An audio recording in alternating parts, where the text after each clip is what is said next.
Bom dia, boa tarde, boa noite. Estamos aqui para mais um episódio do Bluecast, seu podcast semanal de empreendedorismo, tecnologia e marketing digital. Hoje na frente de empreendedorismo, mas que também envolve marketing digital, porque essa pessoa maravilhosa com quem falaremos hoje tem uma presença em um trabalho muito interessante também feito em suas redes sociais para ilustrar o seu trabalho, que é lindo, diga-se de passagem. Lembrando que realizamos as nossas gravações no Blue Space, então se vocês têm necessidades, assim como eu, de falar com pessoas maravilhosas, conhecer pessoas maravilhosas, produção de conteúdo, a gente tem tudo que você precisa para tirar a tua ideia do papel. Então procura a gente, contato com o QR Code na tela, na descrição do vídeo, e a gente vai atender, tirar seu projeto do papel. Eu tenho certeza que você vai atingir novos patamares que nem você imaginou. Então vamos à nossa convidada de hoje, Ludmila Bercaire. Por gentileza, introduza-se. Olá, primeiro eu gostaria de agradecer o convite por estar aqui, por falar desse tema que para a gente na área médica é tão diferente, né? Tão inovador, que é planejamento de carreira, crescimento de carreira, empreendedorismo, uma coisa que falta muito na nossa formação como médica e que a gente aprende muito no dia a dia, na vida real, entre erros e acertos, com o nosso interesse pessoal. Então, para me apresentar, eu sou a doutora Ludmila Bercaire, sou ginecologista, obstetra, especialista em reprodução humana, médica empreendedora, fundadora da Begin Clinic, que tem cerca de 2 anos, né? Mas com uma longa trajetória aí já na carreira médica, né? 10 anos já de consultório, 14 anos de formada esse ano, e com uma clientela crescente, graças a Deus, e sempre batalhando para crescer e aprender, e por aqui, muito legal estar aqui com você hoje para ampliar essa visão que eu tenho sobre esse empreendedorismo, né? Essas estratégias que vocês têm aqui para agregar, muitas vezes, o nosso trabalho ou complementar, né? Eu quero agradecer porque eu vou aprender muito com você. Então, acredito que vai ser uma troca. A ideia da conversa é que, de fato, a gente possa se conhecer sobre a sua trajetória principalmente, porque, assim como você falou, a medicina te forma uma excelente profissional no corpo médico, mas você resolveu não só seguir nesse caminho, mas utilizar disso como empreendedora. Então, muitas vezes o empreendedorismo ele vem, como você mesmo conotou, acertos e erros, tentativas e vamos lá. Não tem outra forma, né? Né? Pela necessidade de se fazer conhecer, se fazer crescer, né? Eu falo que, assim, muito da minha trajetória foi... claro que eu sempre tive o sonho, né, de ser uma grande médica, de seguir nessa área que é a minha paixão, que é a reprodução assistida.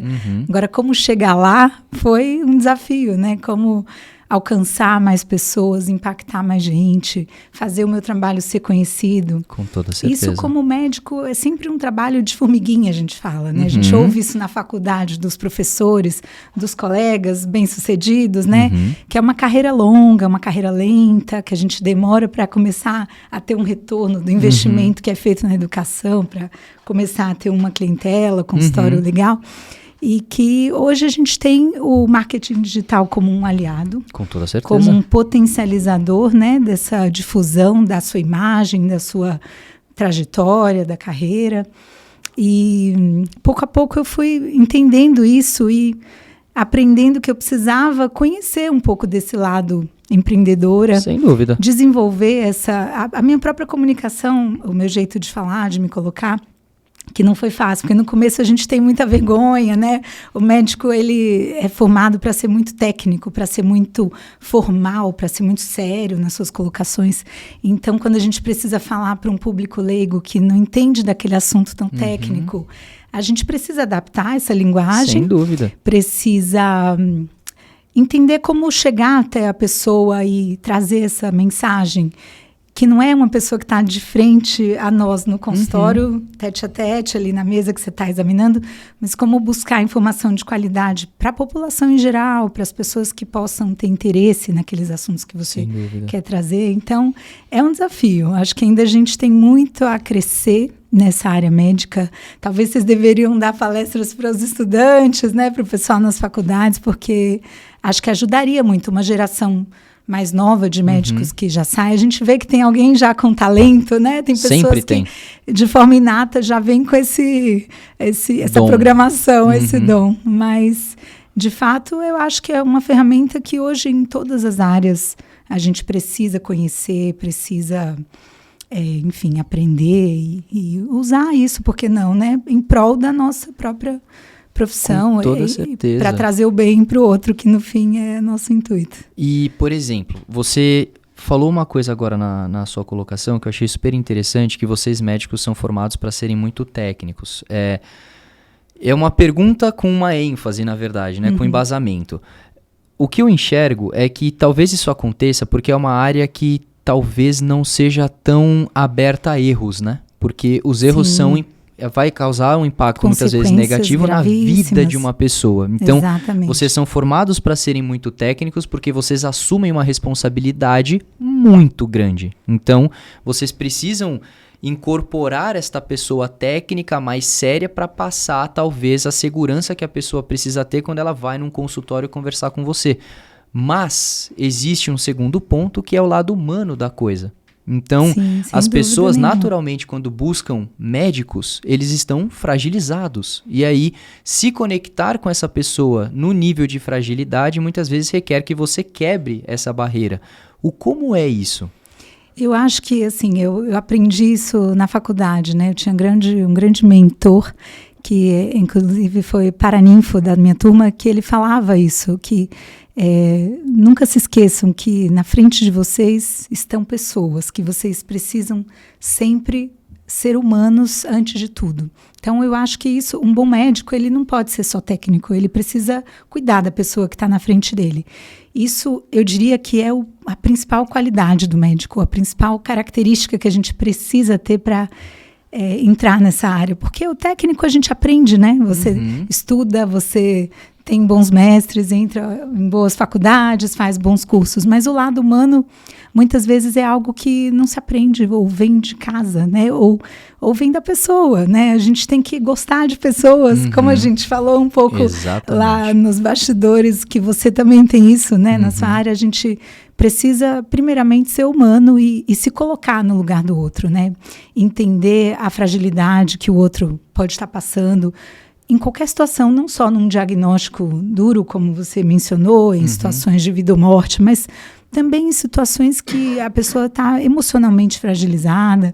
A minha área é ginecologia, obstetrícia e infertilidade. Então, a gente lida muito com a frustração, muito com a dor, né, do paciente, e a gente precisa se colocar no lugar do outro. Total. Eu acho que isso vem muito da gente. Uma coisa que também acho que contribuiu para a minha trajetória, nesse caso da minha especialidade especificamente, foi ter passado para o outro lado da mesa, né, virado paciente, porque eu trato de mulheres inférteis e, de repente, quando eu quis engravidar, eu vi que eu também era infértil, também tive dificuldade. Então, passar por isso, sentar do outro lado da mesa, tirar o jaleco, né, me despir da parte técnica e sentir na pele como era ser um paciente de infertilidade, de reprodução, mudou um pouquinho a minha visão sobre o assunto. Talvez me fez ter um pouco mais de sensibilidade, que eu já tinha, mas que é diferente quando você já passou por isso, né? Ou pela própria gestação, parto, né? Enfim, são momentos tão especiais e a gente lida com isso. Cada parto que a gente faz é único, é especial. Cada família que a gente ajuda a construir esse sonho, né? Faz crescer aquela família, cuida daquela família. A gente se sente também um pouco parte daquela família. E isso é o mais mágico, eu acho, da medicina, né? E que é algo que a gente tem que gostar, é maravilhoso. Sem dúvida. O que me fez escolher essa especialidade, inclusive, né? Lidar com a vida. Eu ia perguntar justamente mais pra frente o que te fez seguir por esse caminho, mas uma coisa que me chama muito a atenção de conversar com você, falando sobre a sua profissão, é que você fala com muito amor. Sim. Então isso dá pra perceber que você é uma pessoa realizada dentro daquilo que você escolheu, o que eu acho maravilhoso, porque você vai dar sempre 200% de si. Sim. Porque é o que é, você gosta sofre disso. Um pouquinho com isso, né? Sem dúvida. Porque é uma doação, sem dúvida nenhuma. A medicina como um todo, acho que é uma vocação, uma doação. É uma carreira que demanda muito da gente. A gente muitas vezes não chega em casa e desconecta e tira o plug da tomada e fala, agora eu vou relaxar, eu vou ficar... A gente está relaxando, a gente está com a família, mas tem um olho no peixe, outro no gato, sempre Sim. ali pensando se tem uma paciente que pode, enfim. Ontem eu estava à noite vendo uma série com meu marido e ligou uma paciente que estava com sangramento, estava correndo para o hospital e está gestante. E a gente precisa parar tudo e acalmar essa pessoa e tranquilizar e, enfim, orientar, né? Então faz parte. E a gente faz bem só quando a gente faz por amor, porque Concordo. é uma dedicação intensa, A aplicação né? ela é muito maior, né? É verdade. E agora, voltando no passado, que eu gosto de sempre dar esse embasamento de aonde a pessoa surgiu. Então, hoje você é uma empreendedora, você tem a sua clínica, você tem pessoas que atendem áreas diversas, e eu até falei mais cedo nos bastidores que é um trabalho muito bonito, porque você forma pessoas que muitas vezes são inférteis e você trata isso como um todo, né? Então você acolhe essas pessoas, o desejo que essas pessoas, essas famílias têm de aumentar as suas famílias, e seja para uma pessoa infértil, seja para casais homoafetivos, seja para mulheres solteiras que têm o desejo de ser mãe. Então você Perfeito. se posiciona em todas essas colocações, você Sim. quer auxiliar essas pessoas a cumprirem os seus sonhos de terem o aumento de sua família de uma maneira saudável. Mas antes disso tudo, descaracterizando tudo isso e voltando lá no passado, como que surgiu tudo isso? Quando você estava no ensino médio, era o que você queria fazer? Você já tinha clareza de todo esse caminho que você trilharia, Ainda como faculdade, não. etc? Ainda não. Acho que primeiro veio o sonho pela medicina, né? O sonho pela medicina, por escolher essa profissão, veio por um sonho de cuidar de pessoas. Tem muito a ver com o que a gente estava falando aqui anteriormente. E esse sonho de cuidar de pessoas veio por uma doença, que quando eu tinha mais ou menos uns 13, 14 anos, o meu avô ficou bastante doente, minha avó faleceu nessa idade, e ele ficou morando com a gente durante um tempo. Então, não só na nossa casa, mas também dos outros filhos, existia um revezamento ali, mas nesse momento eu pude participar um pouco desse convívio com a doença, né, entender como que era o papel do médico na minha família. Então, a gente tinha um casal de médicos da família, né, doutor Júlio e doutora Érica, lembro bem deles, e acho que ver aquele exercício da medicina de família, cuidando do meu avô e a relação que eles tinham com o paciente, né, e o amor pela profissão, fizeram com que eu me interessasse pela medicina. Então, eu comecei isso, eu estava no ensino médico, acho que eu estava com, ou no finalzinho do ensino fundamental, na verdade, né? Indo para o ensino médio, começando a pensar em que profissão que eu iria seguir. Então, começou aquele interesse, aquele sonho. Mas eu não sabia o que eu ia encontrar pela frente. Eu não tinha nenhum médico na família. Então, eu não tinha ninguém em que me espelhar. Não era uma referência próxima, Não tinha ninguém em que me espelhar. Eu não tinha nenhuma porta aberta na carreira, né? Como tem muitos colegas que vêm de famílias que todo mundo é médico, tem a clínica. Então, para mim, não. Foi uma trajetória bem solo, né? E veio desse sonho. Aí, durante a faculdade, já num outro momento da vida, com um pouquinho mais de maturidade, vieram outros desafios, né? Lidar com a dor, lidar com a morte, lidar com as doenças terminais, com a psicologia médica, muitos desafios que mexiam comigo, assim, que eram muito intensos e que eu precisei me encontrar dentro da medicina. Que caminho que eu iria seguir ali dentro. E aí foi quando eu comecei o internato, que é o estágio no finalzinho da faculdade da medicina, quando a gente começa a atender os pacientes, a entrar nos hospitais, conhecer as diferentes especialidades. Então, durante o internato, eu rodei na ginecologia, né, que é assim que a gente fala, rodar quando vai para os estágios, e eu rodei nesse estágio de reprodução humana. E daí eu lidei com aqueles casais inférteis que estavam buscando um sonho, buscando a vida, querendo construir sua família. E eu comecei a me apaixonar por essa área, mesmo no internato. Então eu falei, bom, eu quero fazer reprodução humana. Nesse momento eu decidi. E daí, para fazer reprodução humana, eu precisaria fazer ginecologia, né? Então, foi um caminho inverso que eu brinco, porque a maioria dos colegas fez ginecologia obstetrícia e depois foi buscar uma subespecialidade, que é a reprodução humana. Ou outras, né? A medicina fetal, a urogineco, a mastologia, são todas subespecialidades da ginecologia. E eu, na verdade, eu já escolhi exatamente o que eu queria fazer para depois voltar e você buscar. Já sabia a subespecialidade que você queria, mas que para atingi-la precisava da especialidade. Ali naquele momento que eu tive uma outra grande mentora, a doutora Maria do Carmo, que foi minha professora no internato, e ela tinha a sua clínica de reprodução, ela estava montando um laboratório de reprodução ali na UFRJ, né, a Federal do Rio, onde eu estudei, e ela viu em mim a paixão pelo que eu estava fazendo. Acho que ela viu um potencial, ela viu o interesse. Inclusive, ela me convidou para fazer uma pós-graduação em reprodução antes de fazer a ginecologia. Que eu me formei em julho, a gente tinha na UFRJ as turmas do meio do ano e do fim do ano. E eu tinha 6 meses ali de gap entre a formatura e o início da residência médica. Então, nesses 6 meses eu já fiz uma pós em reprodução. Quando eu entrei na gineco, meus colegas que fizeram residência comigo ficaram meio espantados. Falei, como assim? Você já tem uma pós-graduação nessa área? De onde que veio isso, né? Então, foi dali que tudo começou. Então, desde que eu me enxerguei nessa área e que eu sonhei com essa especialidade, eu sempre fui buscando formações, cursos, estágios, antes da residência. E durante o meu R3, que era o último ano de residência, eu fui buscar um master, né? Na verdade, era uma outra pós-graduação mais completa, que acabou culminando com um estágio na Espanha, numa clínica, uma das maiores clínicas de reprodução do mundo. Eu fiquei lá um mês acompanhando o IVE, que é um grupo grande, e foi assim que desenrolou a minha carreira, né? Tudo com base nesse sonho e de muita luta, muito trabalho, correndo atrás das pessoas certas, me apresentando e arregaçando as mangas para fazer o que tinha que ser feito, trabalhar e atender, sempre com muito amor por esse caminho, por essa trajetória. E é isso que eu vejo que é tão interessante. Você trouxe pontos muito bons, que fazem parte da construção de qualquer bom profissional ou as pessoas que eu vejo que atingem sucesso, porque você demonstrou a paixão, mas a paixão sem a dedicação não vale de nada. Sim. Então você teve sempre a dedicação de ir atrás.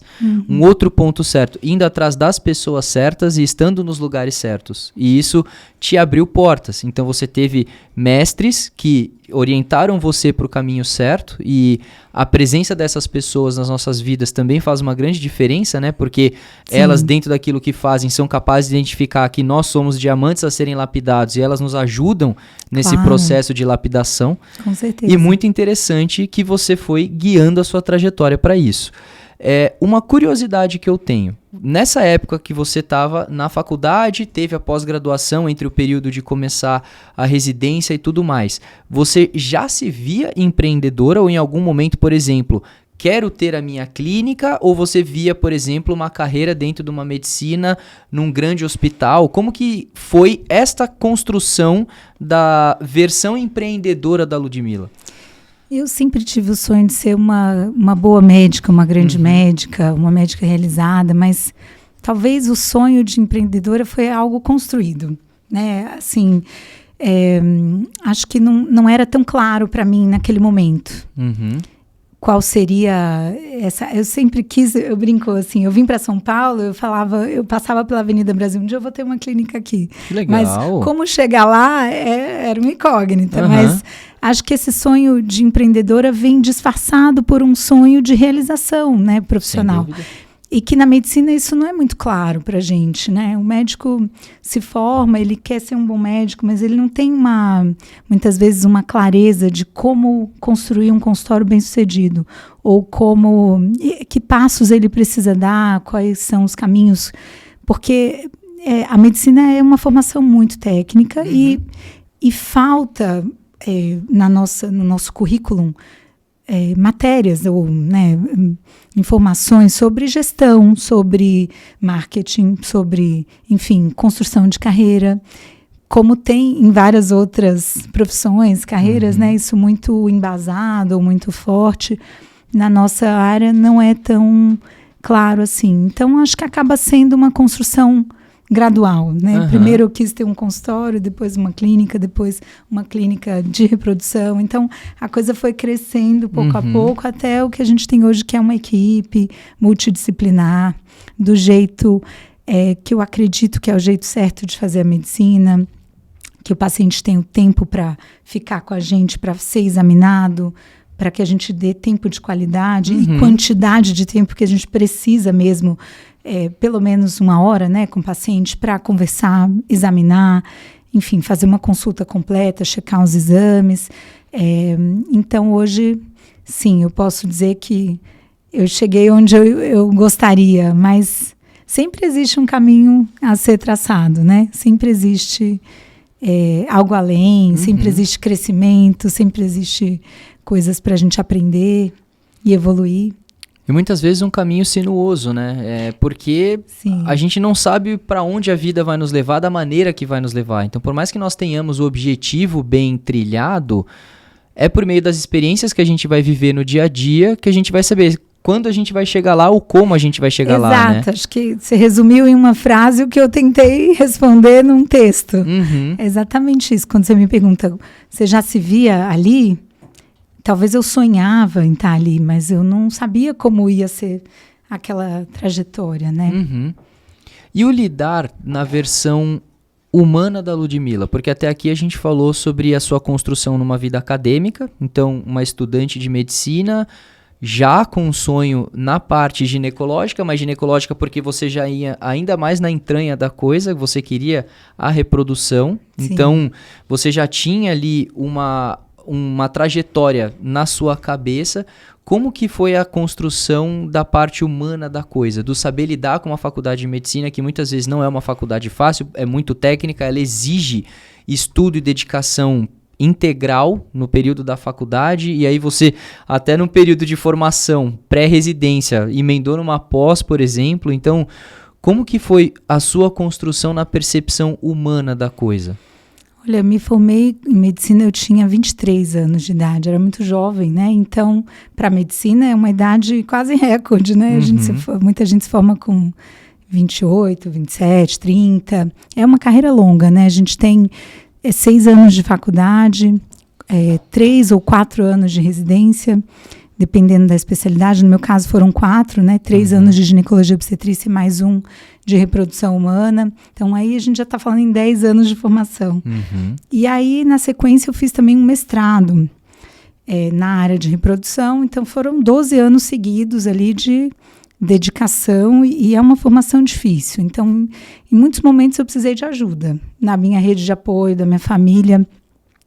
Em momentos, eu lembro bem no R1, que é o ano mais difícil da residência, que é o caso escravo ali da hierarquia médica, o que eu acho triste até que a formação médica seja muito hierarquizada dessa forma, porque é sofrido para quem entra, é muito difícil. Então, em alguns momentos eu quis desistir, eu achava que eu não ia dar conta, eram plantões de 30 horas, sabe, sem parar, sem dormir, sem parar para comer direito.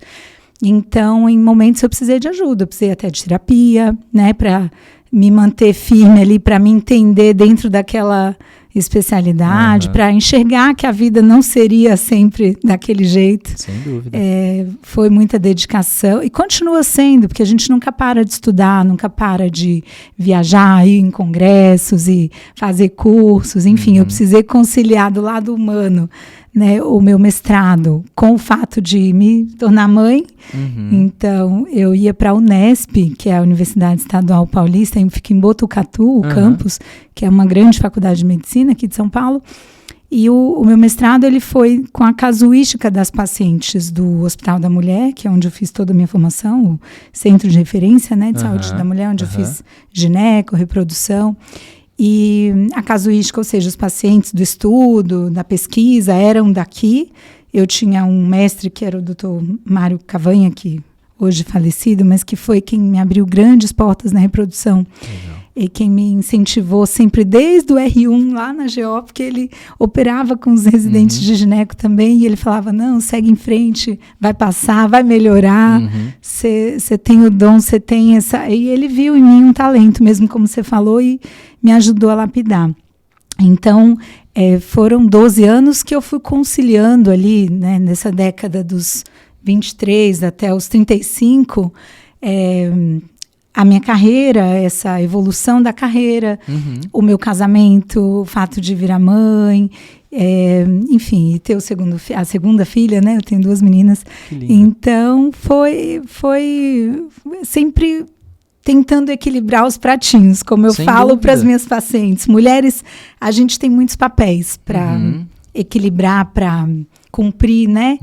E que a gente precisa querer fazê-los, talvez entender que não vai ser tudo perfeito ou tudo do jeito que a gente idealizou, né? Mas eu acho que as coisas que são importantes para a gente, como foram para mim, por exemplo, o mestrado, era tão importante que valeu a pena passar pelo esforço de amamentar uma criança de 6 meses, ir até Botucatu fazer os créditos das matérias e voltar e ficar à noite escrevendo tese e voltar aí de manhã e atender na clínica e conciliar todos os papéis que fazem parte, né, da nossa profissão e da nossa vida pessoal. E são sacrifícios que se fazem parte do caminho para a gente construir repertório, nos tornarmos cada vez mais fortes para lidar e sermos mais competentes, né? Eu vejo que esses sacrifícios que a gente passa no decorrer do caminho, eles são necessários para a construção daquilo que a gente quer chegar, né? E são caminhos de aprendizado mesmo, né? Tem coisas que eu aprendi nessas épocas dos plantões de 30 horas e que eu carrego até hoje na minha prática clínica. A gente tem aprendizados valiosos, né? Que em fases diferentes a gente vai acumulando e ao longo da experiência isso é o que torna um médico experiente com experiência clínica. É uma das coisas muito importantes para a gente tomar as decisões corretas na frente do paciente e ter segurança, embasamento para fazer, né, a prática clínica. E como que fora essa questão dos plantões de 30 horas, quais outros tipos de desafios que você enfrentou enquanto faculdade e residência? Que tipos de situações adversas você, como uma estudante de medicina e posteriormente fazendo já aplicabilidade em ginecologia e futuramente para reprodução, tipos de situações adversas que acontecem numa carreira como a sua? Olha, acho que na carreira médica uma coisa que acontece, que a gente vê, é isso muito forte da hierarquia, que às vezes leva a algumas situações um pouco abusivas, talvez, né, pelos chefes ou pelos R+, que a gente chama, até de que beira um pouco o assédio moral, algumas situações que mais de exploração, assim, que o R1 tem que dar conta de tudo. Então, isso é uma soma, né, do seu cansaço, a privação do sono, a exaustão física mesmo de muito tempo de trabalho e com essas situações emocionalmente desafiadoras. Isso na residência acontece, na faculdade um pouquinho também, dependendo do ambiente onde você está. Acho que está evoluindo muito, está melhorando. Eu vejo essas novas gerações de médicos que talvez não passam mais tanto por isso e já existe uma consciência, acho que não só no âmbito da medicina, né, mas nas carreiras em geral, nas culturas empresariais, nos ambientes corporativos, que já existe uma cultura maior do bem-estar mental, do bem-estar físico dos seus colaboradores, né? Que imagino até como você, por exemplo, assim como você, enquanto R1, se sentiu explorada, digamos assim, como R2, 3, 4, né? Talvez você não fizesse a mesma coisa que fizeram com você, porque você não gostou do que fizeram com você. Sim, então, passaria isso adiante de uma forma, né, menos agressiva, talvez. Então, mas isso, acho que a privação de sono, de horas de estudo, não só na faculdade, que muitas vezes tem uma leva de provas ali que a gente precisa se dedicar mais, mas também na época da residência a gente tem as provas de título, né? Fiz a prova de título de ginecologia e obstetrícia e algumas outras especialidades da medicina. A prova de título é bastante concorrida, difícil. A própria prova de residência, a seleção para a prova de residência, são momentos de estresse. Porque são vagas delimitadas, né? Você tem que se aplicar para aquilo e passar numa pré-seleção. É uma réplica do vestibular, né? Então você já tem aquele estresse ali, aquela tensão ali do vestibular. Depois, ao longo da carreira médica, isso vai acontecer diversas vezes também. na hora da formatura, né, que a gente tem essa prova de residência para em qual hospital vai fazer sua especialização. Depois a prova de título, então eu fiz a prova de título de ginecologia e obstetrícia, depois a prova de título de reprodução, que às vezes isso é legal os pacientes também pesquisarem, porque quanto mais titulação o médico tem, teoricamente ele tem mais formação, Você capacidade técnica, isso, né? E nem todos os colegas têm a prova de título, né? Tem muita gente que que às vezes sabe fazer especialidade, atua naquela especialidade, mas não é titulado, ou não é reconhecido pelo CRM como um especialista. Que interessante, isso eu não sabia. Isso, existem os RQEs, né, que é uma comprovação da sua especialidade. Então, eu tenho esses dois de gineco e de reprodução.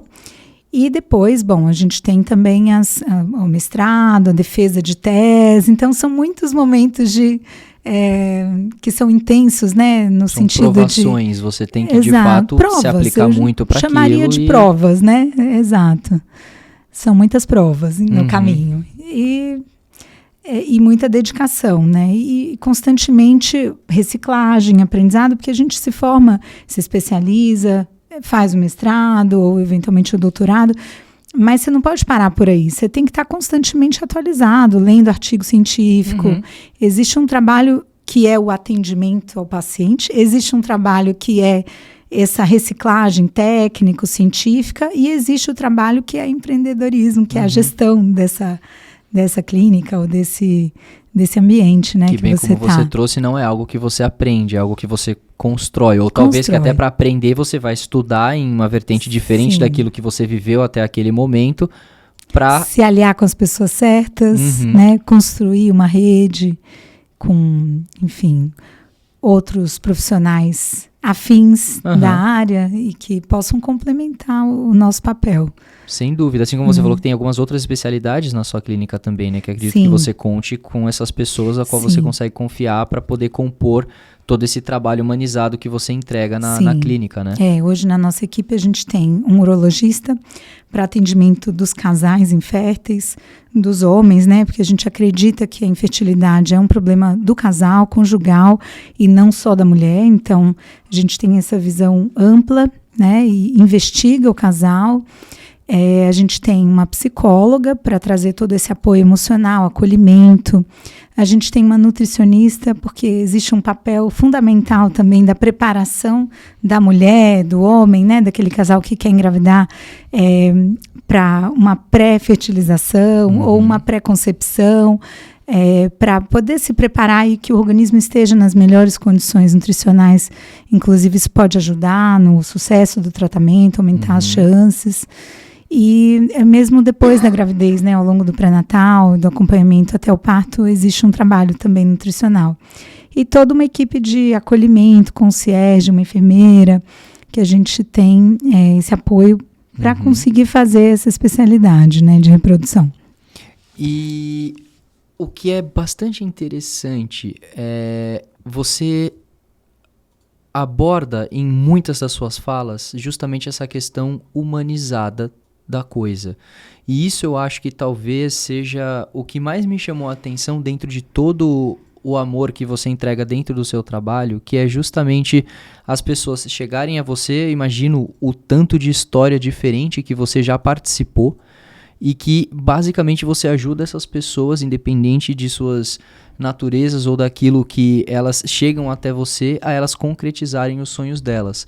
E aí é justamente nesse sentido todo que eu quero perguntar, o como é lidar com isso? Porque você fala dentro até do modo como você se apresenta, que você gosta de participar dessas histórias, né? Como que é isso? Sim. Eu brinco que eu sou um pouco médica, um pouco psicóloga também, porque acho que faz parte, né, do bom atendimento, você confortar a pessoa num cenário que às vezes você não tem nada de diferente para fazer ou nenhuma medicação para dar. A palavra do médico é sempre um conforto. Então, eu acho que esse papel assim, de humanizar, de cuidar, de acolher, é uma extensão da medicina alopática, no sentido de medicar, de prescrever. Eu acho que, na verdade, é uma combinação, né? Eu acho que não é à toa que existe esse efeito placebo também, né? De você dar algo e a pessoa acreditar naquilo. Então, eu acho que as minhas consultas são sempre uma troca, uma parceria. Eu não vou impor ao paciente o tratamento que eu acho que ele tem que fazer. Eu vou sugerir, eu vou explicar, eu vou dar os porquês, eu vou dar as estatísticas, mas eu quero que ele vista a camisa e venha junto comigo. Eu quero que a decisão seja compartilhada. Porque aí sim eu acho que a gente tem mais eficiência, consegue ganhar eficácia, adesão e que aquilo que se fala no mundo corporativo é win-win, né? Sim. Que todo mundo sai ganhando.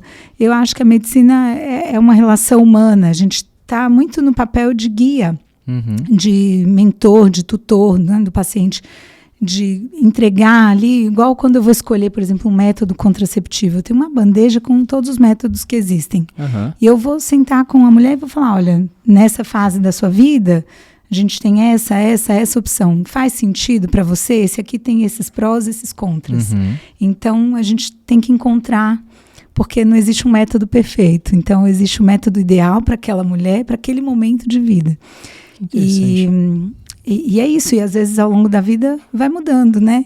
E eu tenho pacientes que vêm comigo nessa trajetória desde o momento que eu abri a primeira vez a porta do consultório, há quase 14 anos, né?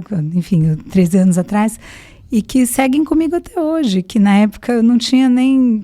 Passaram em vários endereços diferentes comigo, né? Não tinha minha clínica, na época eu atendia numa clínica que era de convênio, que eu fui convidada por uma equipe que trabalhava junto no hospital e que eu fazia as consultas e fui construindo pouco a pouco essa clientela. Então, eu tenho essas pacientes e algumas delas confiam em mim, assim, questões de saúde que até fogem da minha alçada, da minha especialidade, mas falam para mim, você é a minha médica, eu confio em você, o que você falar eu vou fazer, porque acho que se sentem confortáveis nessa posição de que eu explico o que está acontecendo, que eu deixo ela participar dessa decisão, né? Outro dia eu diagnostiquei uma paciente que tinha ido 2 vezes no UPS de um bom hospital, não vou falar o nome, mas que ela tinha febre, dor no corpo, náusea, vômito, sintomas que não tem nada a ver com a minha especialidade, mas que ela estava sendo talvez não ouvida pelos colegas na emergência, na correria, no plantão. E ela me ligou, falou, olha, eu preciso ir aí, você consegue me atender? Eu falei, vem. E aí eu acabei de diagnosticar, ela tinha uma hepatite A. Para você ter ideia. Eu mandei ela de volta no PS com uma cartinha, façam tais exames. E acho que isso é ser médico antes de ser um especialista focado na sua área. Né? É um pouco o que a nossa família conta com a gente nas mais diferentes situações. Né? Desde um problema de pele até uma situação grave. Quem é o médico da família vai ter que resolver a situação. Né? Então... eu trago um pouco essa visão para a minha prática do consultório. Eu acho que isso faz diferença na vida das pessoas, pelo feedback que eu ouço. Eu acredito que faça total diferença e uma coisa que, assim, é o que eu vejo que a maior parte das pessoas fazem. Quando a gente tem o contato com um profissional e esse profissional se mostra bom, a gente fideliza com ele, porque... Poxa, é aquilo que a gente falou no começo da conversa. Você tá tratando da saúde da pessoa. A pessoa já chegou a você, de certa maneira, fragilizada. E você foi a pessoa que conseguiu dar todas as orientações corretas para que essa pessoa minimamente melhorasse ou atingisse a normalidade de novo. E aí você vai cuidar dessa pessoa. Você fazendo isso com a forma humanizada, como dá para ver que você prega... Com certeza a pessoa vai se sentir à vontade em qualquer situação buscar você. Obviamente que aqui tem inúmeras situações médicas, como você acabou de citar, que muitas vezes foge da sua alçada, mas que você tem conhecimento de porque a faculdade entrega isso, mas se envolver, obviamente, uma coisa muito mais detalhada, você vai direcionar essa pessoa a um outro profissional da sua confiança, que imagino que você também conheça especialistas das mais diversas áreas, e que até para a pessoa que recebe isso de você... Poxa, se é ela que está falando para eu vir aqui, ela já vai mais aberta a também conhecer um novo profissional que pode se tornar um médico de confiança dela. Sim, é verdade. Acho que a gente...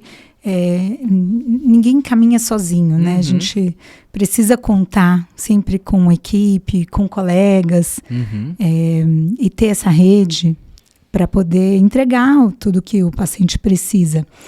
E às vezes ter essa consciência de até onde vai a nossa... até onde vai o nosso poder, né? Até onde a gente consegue ir e até onde a gente deve começar a pensar em caminhar, em pedir ajuda e, enfim, sempre priorizando a pessoa que está ali do outro lado da mesa, né?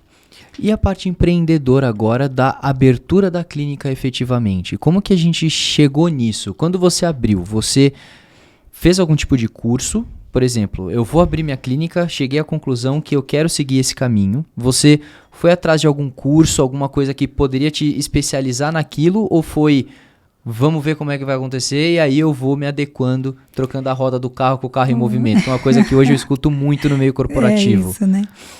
Eu acho que não foi algo assim do dia para a noite, não. Foi uma construção gradual. Certo. Porque acho que o sucesso de uma clínica vem muito pela reputação do médico, pela sua credibilidade, pela sua clientela. Então, ainda que eu não tivesse o meu próprio espaço, eu já vinha construindo essa reputação, eu já vinha construindo essa clientela, eu já tinha essas pessoas que me seguiam, né, há mais de uma década e que já confiavam em mim. Então, mesmo que eu não tivesse o meu próprio espaço, isso é bastante comum na carreira médica. A gente se forma, a gente se especializa, começa a atender. Você começa a atender muitas vezes na clínica de um colega, que você aluga um período, um espaço ali de 2 dias na semana, 2 turnos ou 2 dias inteiros, enfim, dependendo do seu movimento, claro, né, de quanto que você quer investir no consultório. Então, houve um crescimento gradual aí nesse sentido de montar essa clientela, de expandir os dias que eu atendia em consultório, reduzir o número de dias que eu fazia plantão. Então, isso foi um processo lento, gradual, que levou mais ou menos uma década. E no momento que eu me senti preparada, que eu falei, não, agora eu tenho experiência, eu tenho expertise, eu tenho clientela, eu posso bancar o custo fixo de um espaço, né, de alugar uma sala. Nesse momento que eu decidi ter o meu espaço e me associar com uma pessoa que eu compartilhava dos mesmos valores e da mesma visão que eu. Então, eu busquei uma colega que é da minha mesma especialidade, a Paula, que é minha sócia, querida, com quem eu já tinha bastante contato há uma década também, com quem eu já tinha feito partos junto. Ela, inclusive, participou do meu tratamento de reprodução, então a gente já tinha um contato médico-paciente também muito próximo, e eu falei, bom, eu vou ficar mais à vontade dando esse passo junto com alguém. Então, vou me associar, e acabei propondo para ela essa sociedade e compartilhamos esse sonho. Ainda não, um dia chegaremos lá. Torço por isso. Itaim Bibi, que é um bairro maravilhoso. Concordo. Uma localização ótima. Uma clínica linda que as pacientes adoram, quem vê assim também nas redes sociais adora o espaço. Tudo foi pensado para trazer acolhimento, conforto, né, que é um dos valores que a gente compartilha, nós duas como sócias e como empreendedoras.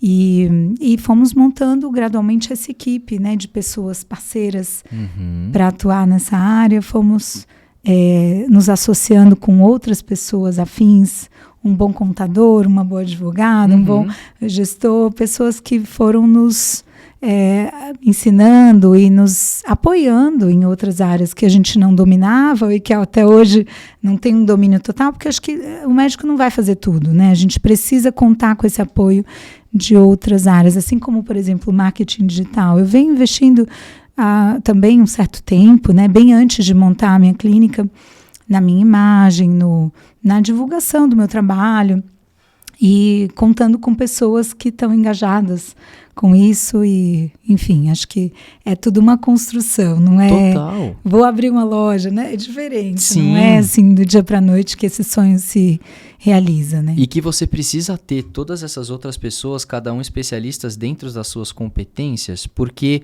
o seu core business, né, aquilo que você mais sabe fazer, não que você não tenha competência para saber o todo, mas você não vai conseguir executar o todo e tá tudo bem. Você tem que ser a melhor profissional do mundo naquilo que você se propôs a fazer, que é a reprodução assistida e o melhor atendimento do mundo para suas pacientes. Para conseguir dar a melhor experiência como um todo, existem outros médicos ou outras pessoas que estão envolvidas no processo, que são da sua confiança e partilham dos mesmos valores. Eu acho que essa frase que você colocou é uma frase imprescindível para qualquer coisa, não só profissional, mas também pessoal, que é a união de pessoas com valores congruentes. Isso precisa existir sempre. E a partir disso você consegue se aplicar melhor naquilo que você faz, porque você tem a confiança de que pessoas próximas a você estão exercendo o seu trabalho também com excelência. E aí você tem o seu negócio bem estruturado da melhor maneira possível, entregando a excelência que você desejava desde o começo, né? Exatamente. Resumiu tudo. É isso. E coisas que eu quero perguntar sobre o seu negócio. E eu também não sei se é possível abrir tudo isso, mas eu vejo hoje, aí já entrando para uma parte mais humana da coisa, da pergunta, da nossa conversa, uma dificuldade talvez muito grande das pessoas, principalmente de homens, em lidarem com situações como a sua. Então você até trouxe mais cedo falando que você tem um urologista porque é o casal que precisa ter a mentalidade da fertilidade. E o homem, ele tem muita dessa dificuldade em ter esse contato, né? O quão desafiador é lidar com a cabeça das pessoas na nossa sociedade, que muitas vezes vem com crenças limitantes de uma longa história de formação machista, digamos assim, aí o homem só vai no médico quando o dedo cai, aquela história, sabe? Sim, é verdade. A gente vê que as mulheres são muito mais engajadas em termos de saúde, né? De prevenção ginecológica, prevenção de câncer, fazem consultas anuais de rotina. Os homens demoram mais para procurar um médico e acabam, às vezes, postergando algumas situações que já deveriam ter visto antes. E que são igualitariamente importantes no processo de reprodução. Exato, né? Na reprodução não é diferente. Eu falo que assim, a mulher tem uma lista de 30 exames para fazer, o homem tem 2. E às vezes ele volta sem os 2. Meu Deus. Mas é importante a gente... Eu acho que eu mesmo tento passar para os casais essa consciência sempre que eles venham juntos na consulta. Acolho também o homem, pergunto coisas para ele, já faço a anamnese. É claro que eu não sou urologista, então não vou examinar o homem, mas eu peço exames, peço um check-up ali de sangue, enfim, função renal, função hepática, colesterol, glicemia, vejo como é que está a saúde dele, para começo de conversa. E um espermograma, obviamente, né, se a gente está falando de fertilidade. Mas trago essa consciência para que ele venha junto nas consultas, para que eles participem juntos do processo como um todo, porque eu vejo que é menos sofrido para a mulher quando o marido está junto, quando o casal está coeso, os dois estão engajados na causa, né? E não só no processo de reprodução e tudo mais, mas como uma pergunta muito leiga. Eu acho que eu tenho talvez uma sorte ou um público mais... engajado, porque eu acho que os maridos das minhas pacientes vêm bastante nas consultas, acompanham elas no ultrassom, nos procedimentos da fertilização, né, nos ultrassons. Também eu gosto de trazer ele para perto, de explicar o que está acontecendo, e não me dirigir só à mulher, como se ele não estivesse ali na sala, né? Eu olho para ele, eu explico para ele, eu falo com ela, eu entendo um pouco como está o clima daquele casal e se existe alguma situação que está difícil, a gente tenta mediar um pouquinho, né? Essa parte que eu brinco que é meio médico-psicólogo. Mas acho que talvez, não sei se por ter essa visão e essa prática voltada para isso, eu vejo que eles, em geral, estão bem engajados. Mas é claro que existem pontos fora da curva, né? E em outros contextos que a gente vê que isso acontece, né? Principalmente, às vezes, eu lembro bem na residência, quando fazia os ciclos, né? No hospital público. E que, às vezes, aí nesse contexto ainda tinha talvez mais tabu, mais machismo, menos interação ali dos maridos, mas acho que é o nosso papel. até como médico, quebrar um pouco e acolher os homens. Às vezes eu tenho paciente minha ginecológica que fala, você pode pedir um check-up aqui para o meu marido? Eu peço, vamos embora. E depois faça com o meu urologista, né? Vai marcar com o João, mas já peço os exames, pelo menos para você não perder aquela oportunidade. Sim, que ele, com certeza. Mas acho que pouco a pouco também, com as mídias sociais, com as informações que vêm sendo, né, cada vez mais divulgadas, acho que os homens têm se conscientizado mais disso também, né, dessa importância. Eu acho, o que eu enxergo primeiro que para o próprio homem eu vejo que existe uma vaidade mais presente, né? Então houve aquela quebra de que o homem ele é bruto e etc, e que existe uma vaidade aplicada e que tá tudo bem, ele continua sendo homem, né? E isso trouxe o lado positivo, que é a saúde, das pessoas passarem a prestar mais atenção nessa frente, até porque isso traz a longevidade, que no fim das contas é o que a gente mais busca com a medicina, né? Viver mais e com qualidade. Então, exatamente. Quanto mais você se cuida, mais isso vai ser levado adiante. Eu tenho uma curiosidade, é uma dúvida mesmo, sobre talvez dados estatísticos voltados para a fertilidade. Muitas pessoas com quem eu converso hoje em dia dizem ter dificuldade para engravidar, que programam, desejam muito, mas têm dificuldade. Isso é muito comum? Isso é real, essa percepção que as pessoas têm de que a infertilidade está aumentando já é cientificamente comprovada. A OMS... Tem alguma razão para isso? Tem algumas razões biológicas, algumas razões socioambientais, né? Porque, por exemplo, os estudos recentes, estudos demográficos, quando a gente avalia a população, grandes números de pessoas em países que fazem documentação, né, de histórico de saúde, países nórdicos, por exemplo, Dinamarca, Noruega, é documentado que a fertilidade masculina, por exemplo, ela vem caindo gradualmente nas últimas décadas. Isso com base em séries de espermogramas feitos nos últimos anos. Então, isso já é um dado real. A OMS, né, a Organização Mundial de Saúde, ela publicou no ano passado uma publicação, uma postagem de que 1 a cada 6 casais vão enfrentar infertilidade ou vão precisar de tratamentos de reprodução ao longo da vida. Então, esses dados, quando eu me formei, né, 2010, basicamente era 12% a incidência de infertilidade. De 12% a 15% era o que os estudos falavam. Hoje em dia aumentou. Então, em uma década as coisas evoluíram. Isso tem a ver um pouco com o comportamento da sociedade, certo, em relação à decisão de ter filhos.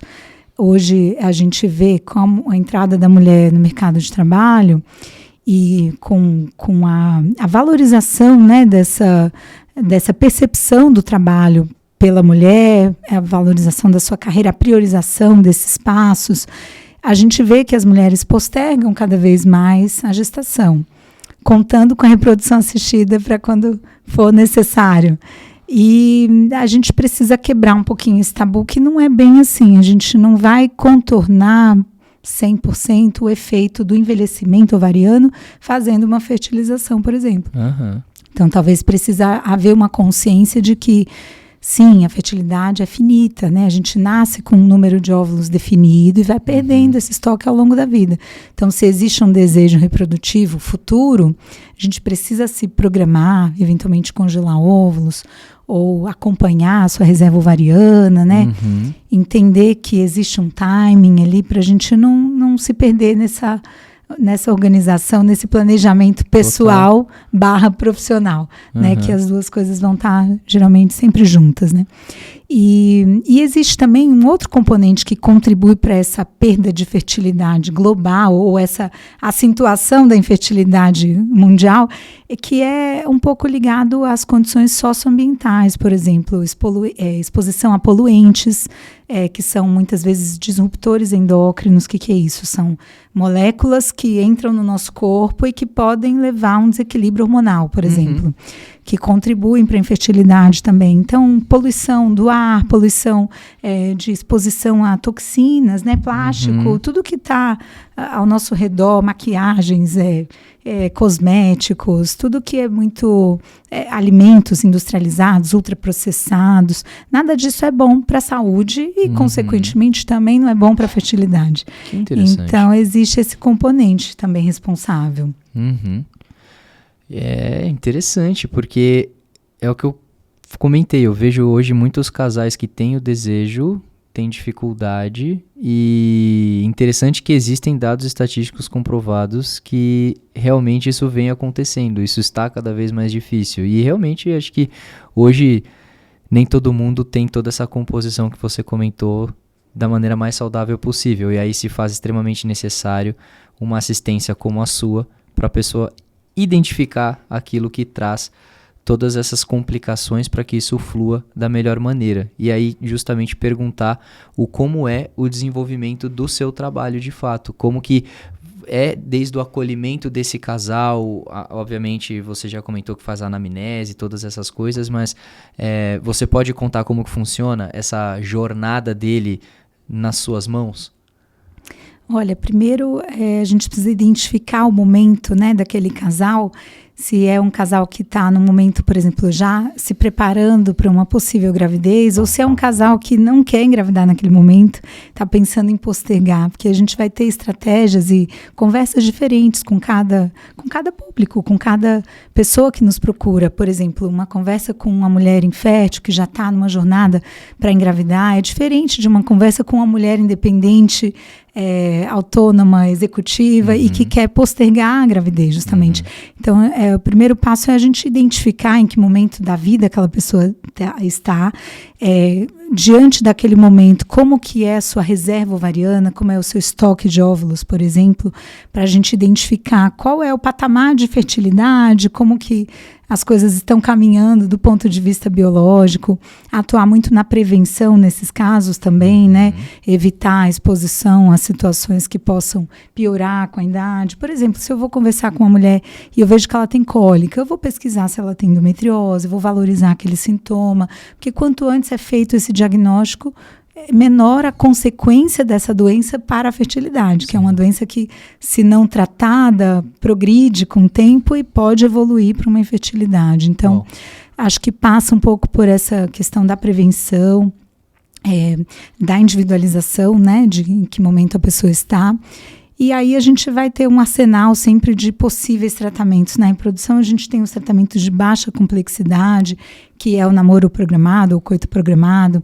A gente tem a inseminação, que já é um passo acima do coito programado, porque já envolve um preparo seminal, uma preparação daquela amostra de sêmen, e a gente injeta o sêmen dentro da cavidade uterina no momento que a mulher está ovulando. Então já envolve uma tecnologia um pouquinho acima do que é o namoro programado, que eles vão acompanhar o período fértil e namorar em casa, vamos dizer assim, né, durante o período da ovulação. E existe a fertilização in vitro, ou FIV, que a gente chama, que é o tratamento mais complexo, mais completo também, que envolve várias etapas que são feitas no laboratório. Aí os óvulos são extraídos, os embriões são fertilizados in vitro, numa plaquinha, né, fora do corpo, na incubadora, e os embriões são depositados no útero já num 5º dia de desenvolvimento, muitas vezes já biopsiados, a gente já conseguiu estudar várias coisas sobre aquele embrião, se tem alguma síndrome, né, enfim.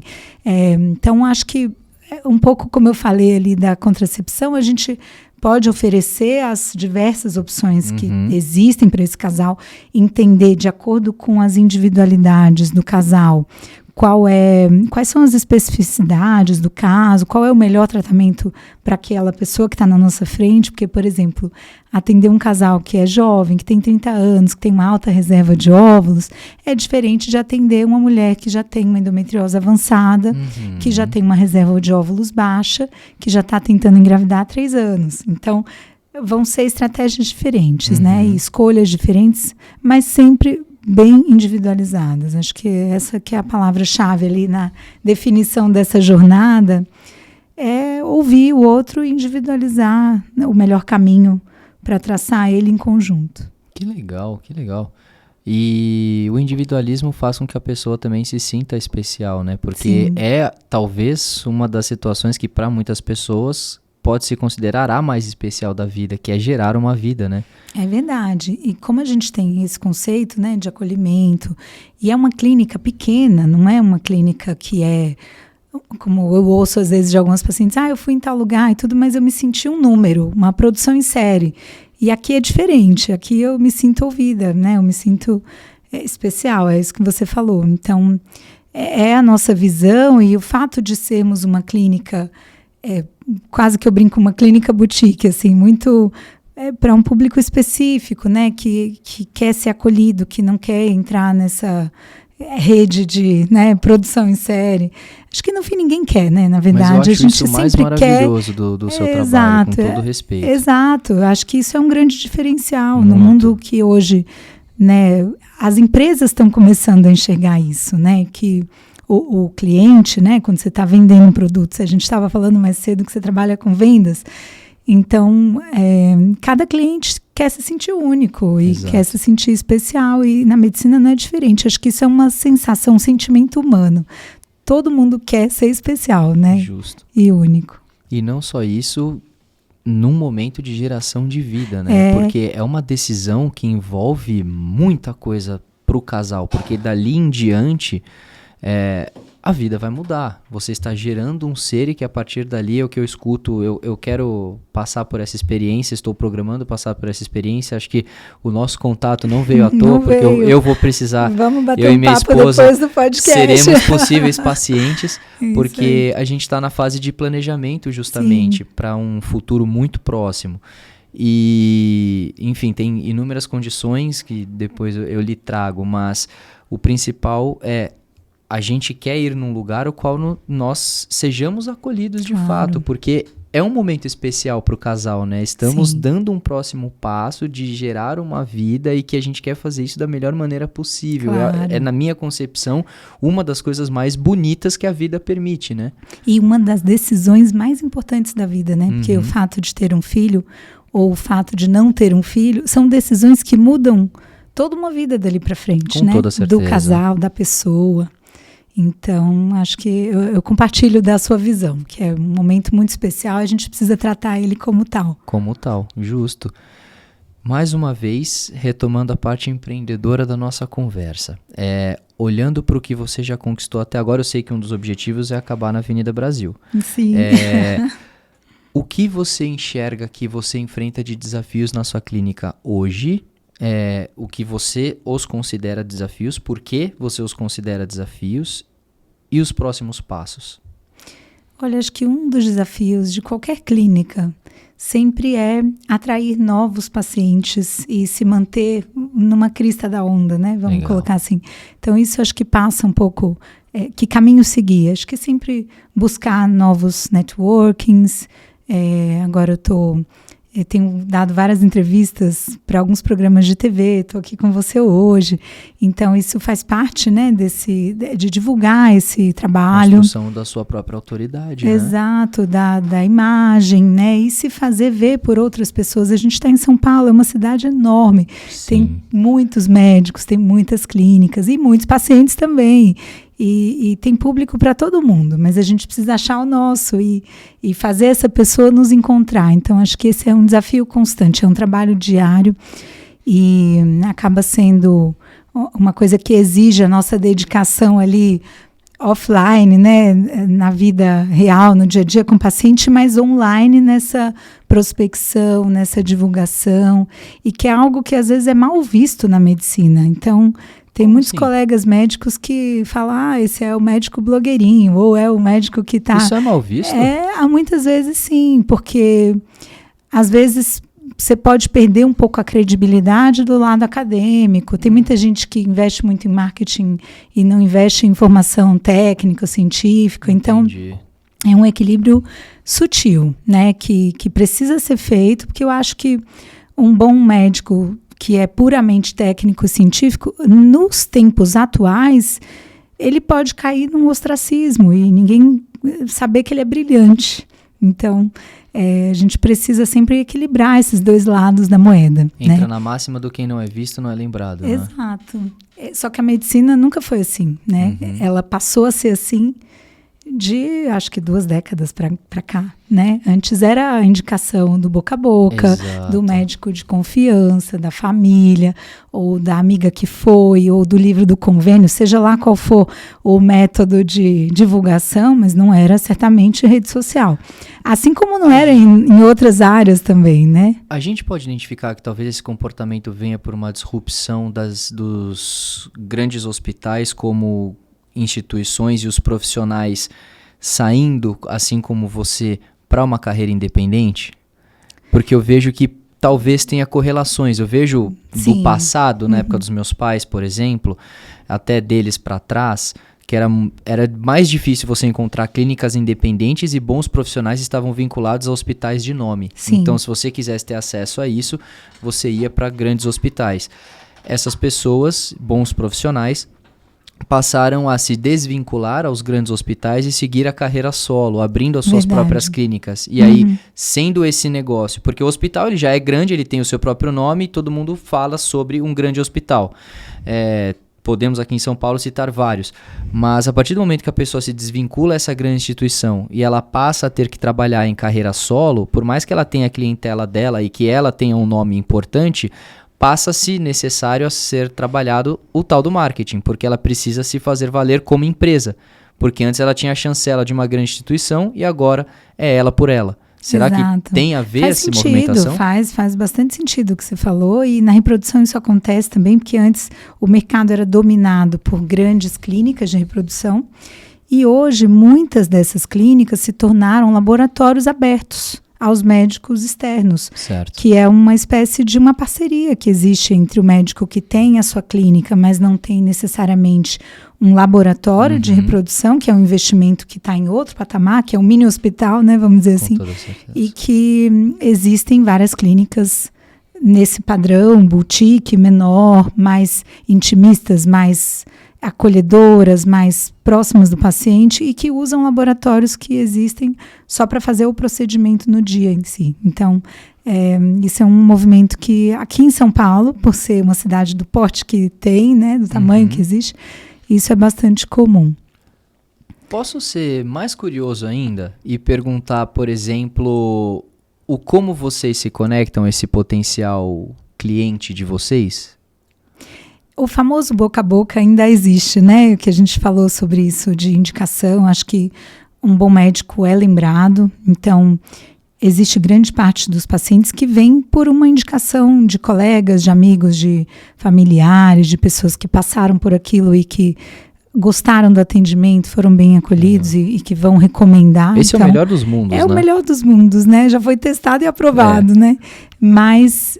por incrível que pareça, cada vez mais a gente recebe paciente que nos conheceu pela internet, pelo site, pelo Google, pelo Instagram, pela TV, por vários meios de comunicação e que hoje são a realidade, né? As pessoas estão conectadas. Ainda mais esse público que é da minha especialidade, que está numa faixa etária de idade reprodutiva, são mulheres jovens, ou que estão ali na faixa etária, enfim, pré-menopausa, né, que tem uma conexão, né, são gerações que têm uma interação com a internet, com as mídias sociais, então muitas vezes escolhem seus médicos daí, o que para alguns colegas médicos é um absurdo. Então, o que você acabou de falar da questão de descredibilidade, que fala, né? Como que você escolheu o seu médico no Instagram? Mas, às vezes, como você me chamou a atenção quando a gente se conheceu aqui nos bastidores, o fato de você me falar, olha, eu gosto do seu trabalho, eu admiro o seu posicionamento. Então, é legal ouvir isso, porque às vezes do outro lado da tela a gente não tem noção do impacto que a gente exerce nas pessoas e do quão você se faz conhecer do outro lado, né? Dá um gostinho ali de quem é você, já sente um pouco como que é a sua personalidade, seus valores talvez, né? A gente tem esse poder, que é uma coisa positiva. Porque você vai querer transparecer isso, né? Exato. Partindo do princípio que a sua clínica é intimista e você quer proporcionar a melhor experiência possível, a sua comunicação vai ser quem é você. Exato. Então, se você proporciona aquilo, você vai ser uma pessoa naturalmente acolhedora. Então, o modo como você passa isso adiante diz muito sobre o conjunto todo da obra, né? Eu acho que a gente é no mundo virtual aquilo que a gente é no mundo real também. Ou pelo menos é um desafio que a gente possa trazer para o virtual um pouco do que a gente é, né, no mundo real. Eu acho que quando você tem um propósito muito grande por trás, como é o seu, isso é uma máxima verdadeira. Mas eu já vejo que talvez em outras frentes, ainda mais para os blogueiros efetivos, influencers e afins, que são personagens. Sim. Mas aí é uma outra conversa, de uma outra realidade. Porque ali ele transformou quem ele é na internet no produto dele, que é um personagem criado por ele muitas vezes. No seu caso, você já tem um propósito. Você tem um negócio que, como eu comentei e vou falar várias vezes, é de um propósito lindo e o que você faz, a metodologia é igualmente muito linda, e que dentro disso você vai querer ser de fato quem é você, porque é quem você entrega. É verdade. Então a pessoa vai te conhecer ali e ela vai falar, nossa, eu me identifico com ela, eu vou na clínica dela porque ela conseguiu me transparecer isso. E talvez por isso que você falou, a questão do personagem, né? Que o médico que está nas redes sociais seja tão criticado. Porque é a referência que a gente tem, infelizmente, né? É verdade. Mas eu acabei de ter esse insight aqui que eu nunca tinha pensado a respeito disso. Porque pra gente é tão óbvio ser quem a gente é, né? Como é que o médico vai Porque o seu propósito para você é óbvio e você quer entregar isso para quem vai procurar você. É verdade. É isso aí. E a gente falou então do seu desafio. Seu desafio, novos pacientes, sempre buscar crescer. Sim. Desafios de gestão, né? De crescimento, acho que como toda empresa, mas aí um pouco na área administrativa. Acho que isso é sempre também, à medida que você cresce, você precisa gerar novas frentes de gestão, aprender novas ferramentas, né? Ou desenvolver novas soluções. Incorporar mais equipe. Acho que isso é o que faltou lá atrás na carreira. Talvez eu deva fazer alguma especialidade em gestão. Existem vários cursos disso, né? Talvez e cursos, inclusive, muitas vezes. Exato. Acho que isso é uma boa dica para quem está aqui nos ouvindo, que pretende montar uma clínica ou ter o seu próprio consultório. Buscar se aperfeiçoar nessas áreas que não são ligadas diretamente à medicina, e sim a áreas mais de empreendedorismo. Negócios mesmo, né? Abrir a visão, sair um pouco do técnico e olhar para o todo, porque se você quer ter a sua clínica, o todo vai fazer com que você exerça melhor aquilo que você quer, né? Transpareça, inclusive, mais da sua própria personalidade dentro do seu negócio. E dentro de tudo isso, quais são os próximos passos? Aonde você quer, além da Avenida Brasil, aonde você quer chegar? Acho que sempre é uma máxima, né, que a gente, como médico, escuta desde a faculdade, que é ter respeito entre os colegas, entre os pares, perante a sociedade, perante os pacientes. Isso passa sempre por esse processo que eu te falei de aperfeiçoamento. Então, talvez na parte técnica, o que me cabe ainda para o futuro seja um doutorado, né? Um pós-doutorado. Então, isso talvez é uma lacuna que eu queira preencher. Áreas específicas? Sempre na mesma área, porque acho que um bom médico, ele fica no que ele sabe fazer. Ele se aprofunda e se especializa cada vez mais naquela área que ele sabe fazer. Acho que não adianta a gente querer saber tudo de todas as coisas. Isso não vai funcionar. Na medicina, no ritmo que as coisas a cada ano, a cada mês se desenvolvem, tudo muda, né? E tudo evolui, né? A reprodução que eu aprendi há 10 anos atrás não é a mesma que eu faço hoje. Então, acho que talvez da parte técnica, a única lacuna que falta preencher é essa.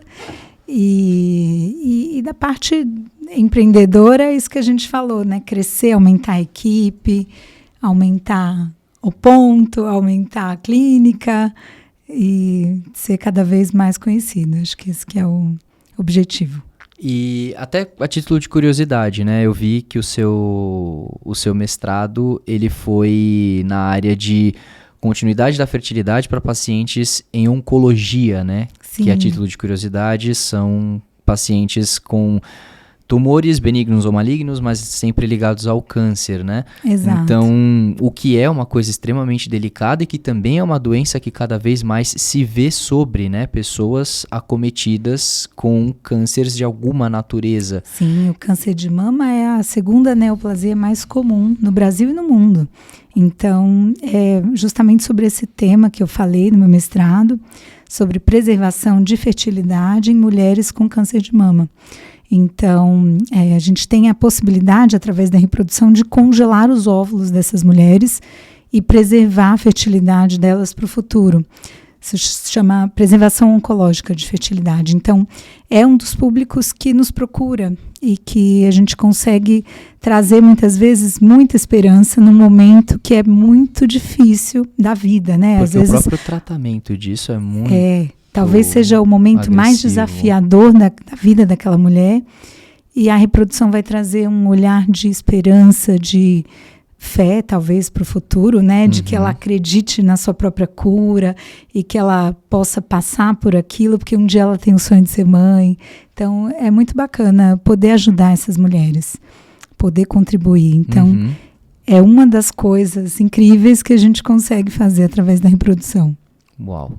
E que, de novo, volto a dizer, um trabalho muito bonito, porque você está dando previsão futura de um possível sonho que essa pessoa tem e que naquele momento poderia ser interrompido por conta de uma quimioterapia, por exemplo. É verdade.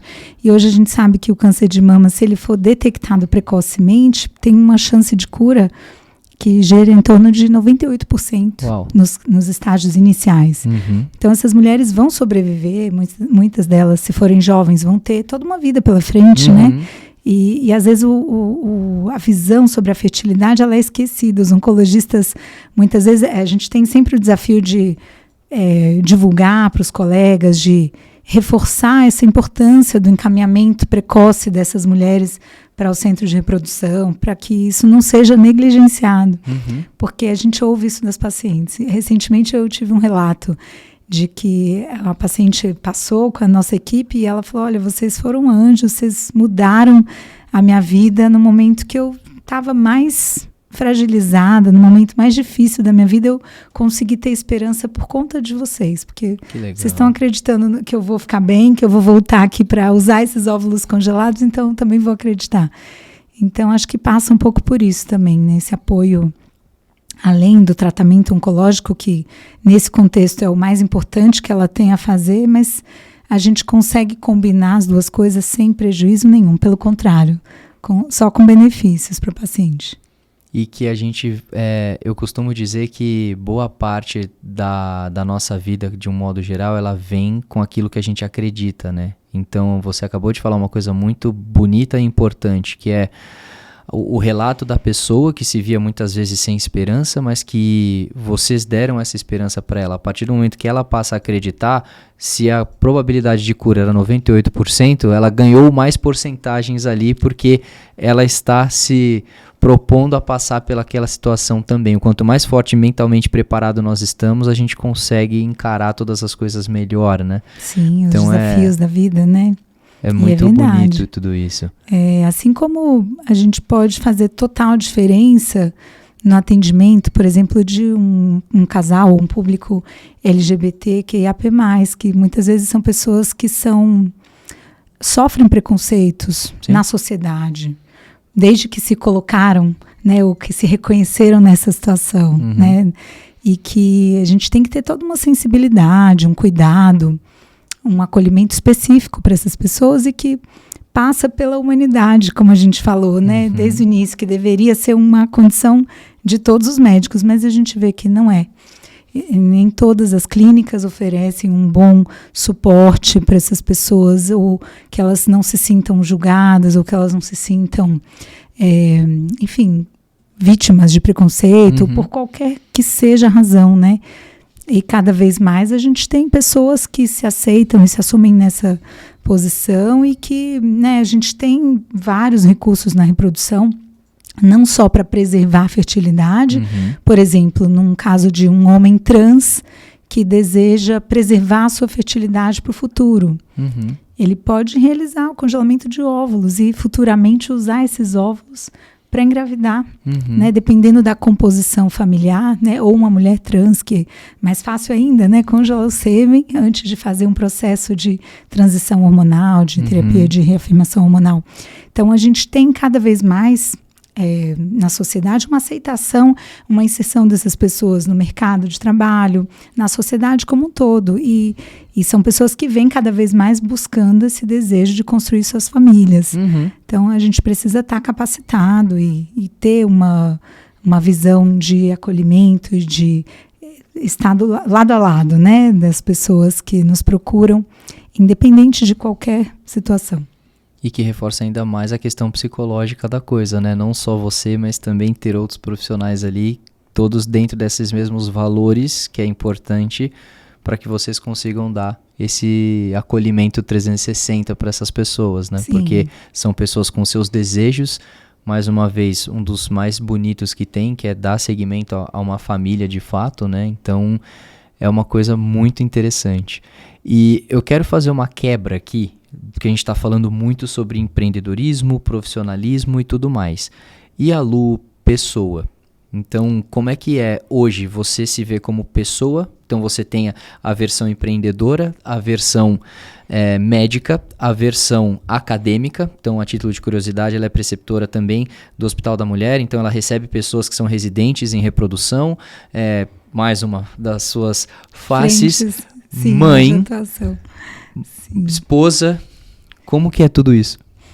Olha, eu tenho um parceiro, né, um marido que é maravilhoso no sentido de parceria, de estar junto, de dividir responsabilidade, o que eu acho que é fundamental para qualquer mulher bem-sucedida, porque encarar tudo isso sozinha é muitas vezes difícil, né? Como eu falei lá no começo da conversa, a gente vai falhar, não vai ser perfeito em tudo. Tem dias que eu não me sinto uma mãe perfeita, tem dias que eu não me sinto uma profissional perfeita.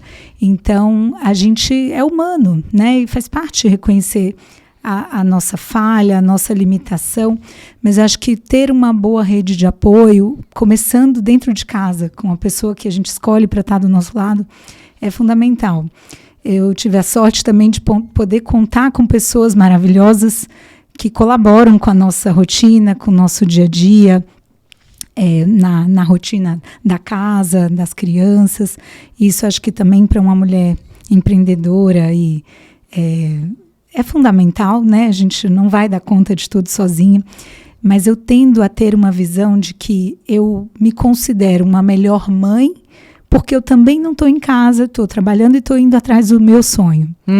Eu acho que eu volto para casa melhor para as minhas filhas. E eu trago esse exemplo para elas que vão usar na vida delas, né? Como a minha mãe fez isso comigo lá atrás, que era de uma outra área, que não tinha nada a ver com medicina, mas sempre foi uma mulher que batalhou, que foi atrás do seu sonho, que sempre... É o exemplo do trabalho. Foi o meu exemplo do trabalho. Então, eu acho que para a mulher passa por tirar essa culpa de se sentir ausente ou de não estar em casa, entender que faz parte você dar atenção a um pouquinho para cada fatia, né? Acho que a gente se sente completa quando você se livra um pouco dessa culpa, né? Eu sempre quis ser mãe, sempre quis ter a família, casar, enfim. Estou junto com o Pierre, meu marido, desde 2009, né? 15 anos a gente vai fazer esse ano. Então, 15 anos juntos, casados desde 2013, há 11 anos. E com 2 filhas de 8 e de 4. Não foram anos sempre fáceis, né? Vivemos desafios. O momento do puerpério é um momento muito desafiador para a mulher. Voltar para o mercado de trabalho, se reidentificar como mulher naquele contexto que ela é 100% mãe. Então, para mim, isso foi uma disrupção muito forte, porque eu vim sempre muito foco profissional, relacionamento equilibrado ali com o profissional. No momento que eu virei mãe, eu precisei recalcular essa rota. Legal. Eu precisei me reencontrar, porque, claro, existe um momento ali da licença maternidade, um momento que é muito... Você tem um recém-nascido que depende totalmente de você e você está muito envolvida naquele ambiente, naquele momento, né? Mas depois de alguns meses começou a me fazer falta trabalhar, ter o meu papel, né, social como médica e voltar a produzir, me sentir produtiva, me sentir realizada profissionalmente também. Então, aí eu voltei muito cedo para o consultório. Nas 2 gestações, eu voltei a trabalhar muito cedo, como é o caso de muitas médicas, mas com a vantagem de ter uma flexibilidade também de trabalho. Então, voltei muito cedo, mas só no consultório. Então, eu fazia minha agenda, marcava períodos mais curtos, porque eu queria estar presente em casa com as minhas filhas.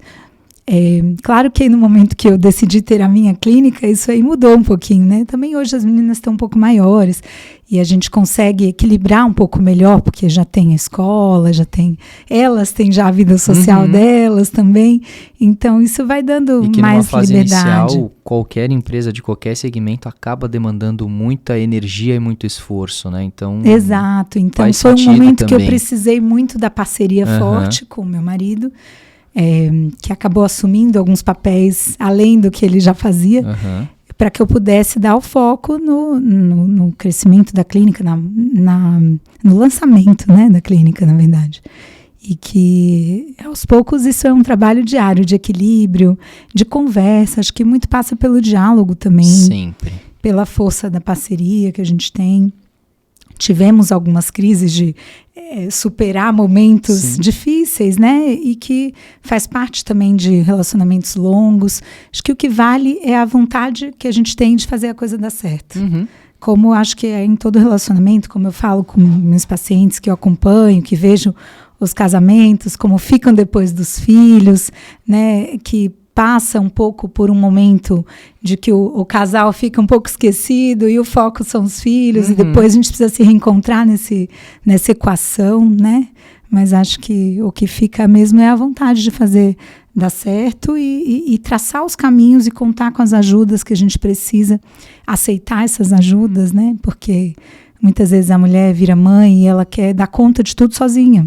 E aí ela vai acabar num lugar que, se não é o que ela quer, ela vai se frustrar, né? Se ela não aceita a ajuda do parceiro ou da família, ou contar com essa, ou se ela não tem a possibilidade de ter essa rede de apoio. Responsabilidade, ela tem essa força de conseguir lidar com muitas coisas ao mesmo tempo. E a sociedade também coloca muito nas costas da mulher, né? O homem tem 5 dias de licença paternidade, né? Então, muitas vezes a mulher se vê sozinha nesse puerpério, nesse momento que ela tá solitária, né? Não tem, às vezes, com quem contar, e isso é difícil para muita gente.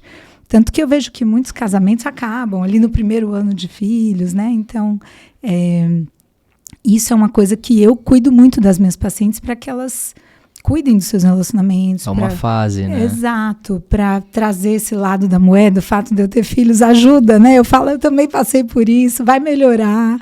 E é isso. E a gente tem uma rede de apoio. E olha, se o problema é esse, a gente tem essa solução. Ou vamos pensar num caminho, né? De uma terapia, ou enfim. E tem um ponto que você falou que eu julgo de extrema importância, não só para a fase de uma nova vida que se insere na vida do casal, mas para todas as frentes da vida como um todo, que é o diálogo. Acho que as pessoas subestimam o valor que o diálogo tem.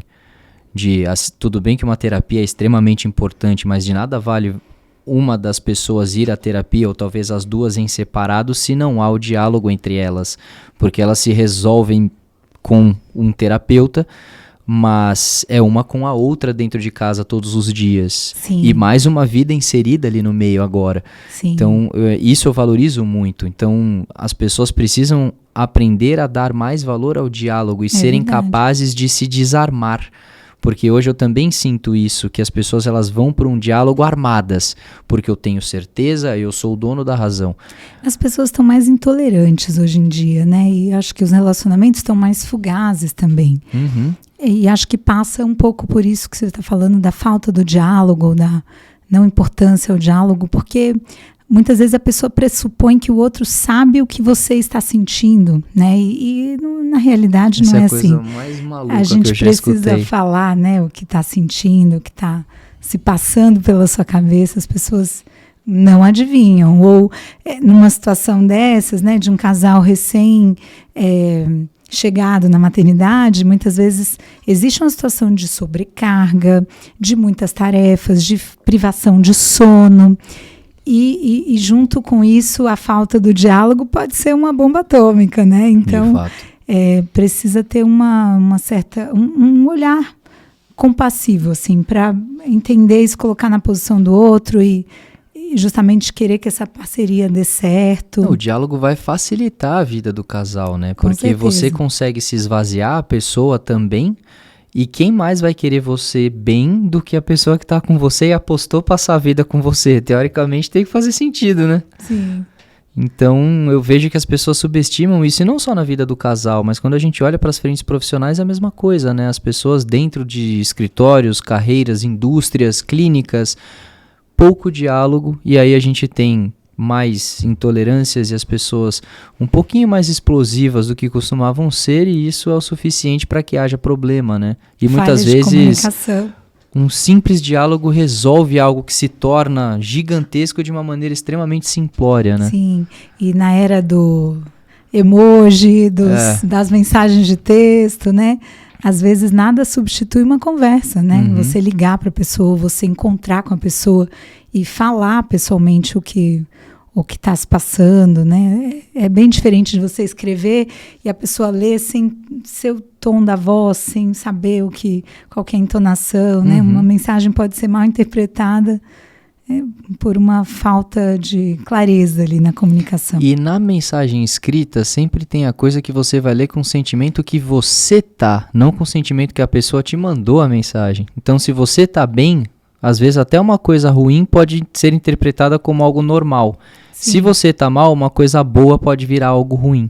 Então isso é uma coisa que, mais uma vez, as pessoas subestimam, né? O fato da conversa como a gente está tendo, olhando um no olho do outro, o qual há o sentimento a ser expresso, mas que, se é para resolver algo que talvez não esteja tão bom, que as pessoas também saibam deixar as suas armaduras de lado e ter um diálogo, porque o único grande objetivo ali é que algo fique melhor e que saia daquela conversa de uma maneira renovada, né? E que é um pouco o problema das redes sociais, né? Que podem ser maravilhosas em vários âmbitos, mas também trazem um pouco desse ar de intolerância, às vezes de hostilidade, né? A gente vê muitos movimentos e pessoas que são massacradas nesse sentido e que muitas vezes são por faltas ou falhas, né, na comunicação. Exatamente.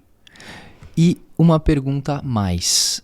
E a Lu, no futuro, da vida pessoal frente a tudo isso que você quer ainda atingir de novos desafios? Então você quer aumentar o portfólio de serviços, talvez aumentar a equipe, olhar para a gestão, talvez trocar de endereço, afinal sabemos aonde você quer chegar, uma nova especialização, talvez com um doutorado, um pós-doutorado. Então a gente tem aqui muitos caminhos já imaginados dentro dessa vida. E você como pessoa acompanhando todo esse processo, você tem também desejos que você quer aliar a isso?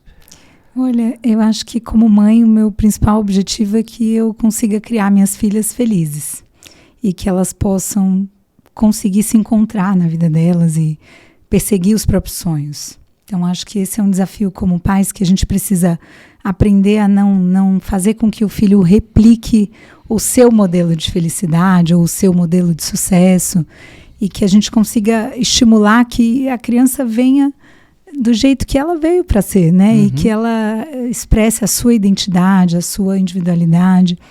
Acho que isso é um grande desafio, mas acho que no fim é o objetivo de todos os pais, que os filhos sejam felizes e que tenham sucesso na vida também.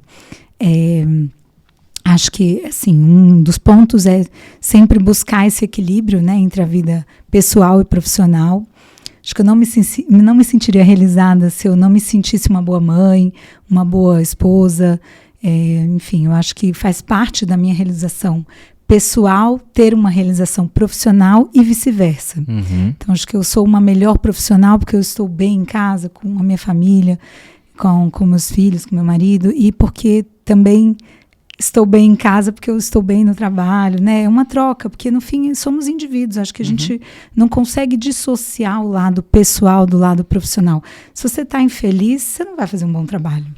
Ao mesmo tempo que se o seu trabalho está te sobrecarregando, eu vejo isso muito nas pacientes, que às vezes estão numa empresa, num trabalho que está consumindo, e às vezes aquilo reflete no relacionamento, nos filhos. Então, no fim, a gente é um conjunto, né, da obra. A gente precisa olhar para cada detalhe. Acho que o equilíbrio, a chave do equilíbrio é pensar na gente como um todo e não dissociar a pessoa física da pessoa jurídica, né? Ou fazer com que uma coisa trabalhe pela outra, né? Que seja um ciclo virtuoso. Excelente, excelente.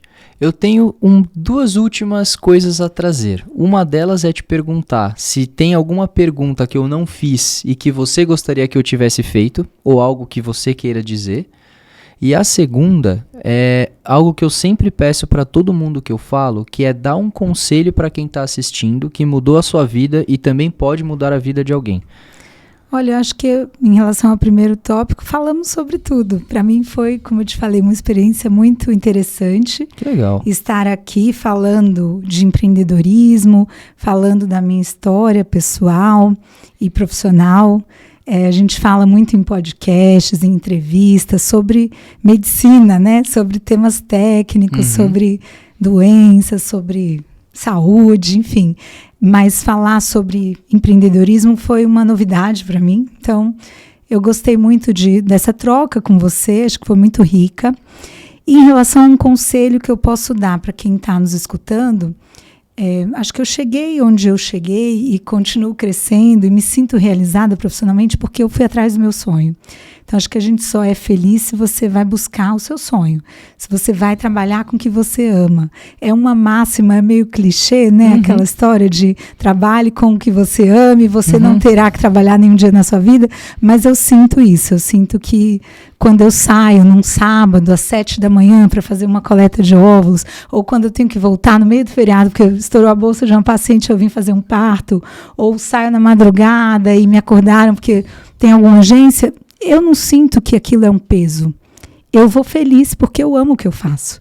Então, eu acho que o principal conselho que eu gostaria de dar para as minhas filhas, né, e para quem está nos ouvindo, como uma fórmula aí de felicidade, é buscar um caminho, uma profissão que você se realize e que você se veja contente nela. Porque a gente é bom no que a gente faz bem e feliz. Concordo plenamente. Eu sempre escutei do meu pai, desde que eu era criança. Eu tive exemplos muito bons dentro da minha casa, uma mãe também muito batalhadora e guerreira, um pai que, assim, se sacrificou ao máximo que pôde para entregar o máximo que dava para mim, para minha criação. Eu sou filho único, no caso, e eu tive muito esse exemplo dentro de casa, de que as coisas se dão mediante o sacrifício, e sempre faça aquilo que você ama fazer, o que você gosta de fazer, porque você vai se doar mais, você vai ver propósito naquilo, você vai ver uma razão para você de fato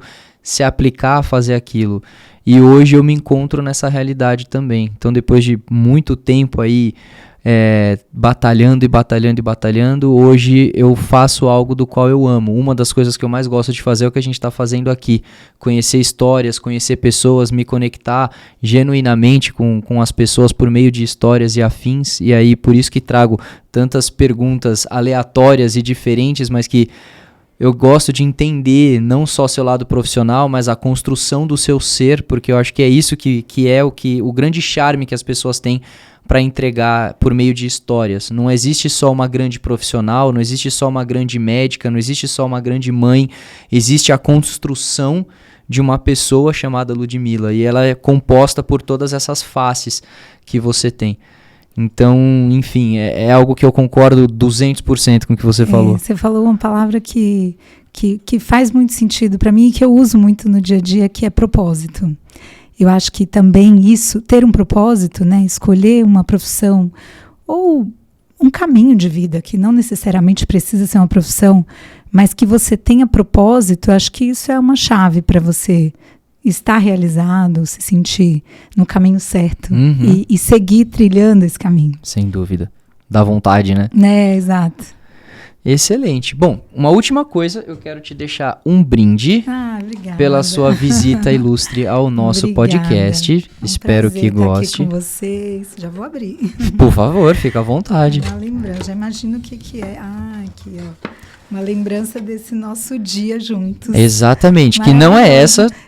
Mas tenho da uma família. mensagem específica para você aí. Ai, obrigada, que demais, perfeito. Foi um prazer estar aqui com você. Prazer meu. Espero ter impactado positivamente outras pessoas com a minha história. E muito prazer conhecer o seu trabalho também. Obrigado. E ver a forma que você impacta a vida das pessoas, o trabalho, enriquece, né? Com esses conteúdos diversos que vocês trazem aqui. Com toda certeza. Eu acho que 100% das pessoas têm história para contar, independente de quem elas sejam, e elas podem ser capazes de tocar alguém de maneira positiva. Então eu tenho certeza absoluta que a sua história vai tocar alguém e que eu espero que seja uma pessoa que vai olhar para um mercado talvez de medicina ou qualquer outra coisa e se tornar uma pessoa muito melhor por algo que ela aprendeu com você aqui. Esse é o grande objetivo da coisa. Então eu que agradeço você ter disposto do seu tempo para estar aqui com a gente e compartilhar a sua história. Fico feliz com esse feedback. E bom, nos vemos em breve. Com toda certeza, com toda certeza. Gente, vocês que ficaram até o final, nosso muito obrigado. Quero relembrá-los de que as nossas gravações são feitas no Blue Space, então se vocês querem, assim como eu, conhecer pessoas maravilhosas, ter a experiência de, por meio disso aqui, ganhar autoridade dentro do seu mercado, ou enfim, produzir conteúdos que podem ser relevantes para você ou para o seu público, a gente tem tudo que você precisa para tirar a ideia do papel. Então, contato com o QR Code na tela ou na descrição do vídeo, procura a gente te atende da melhor maneira possível. Mais uma vez, obrigado Ludmila, obrigado a vocês e obrigado Pedrão.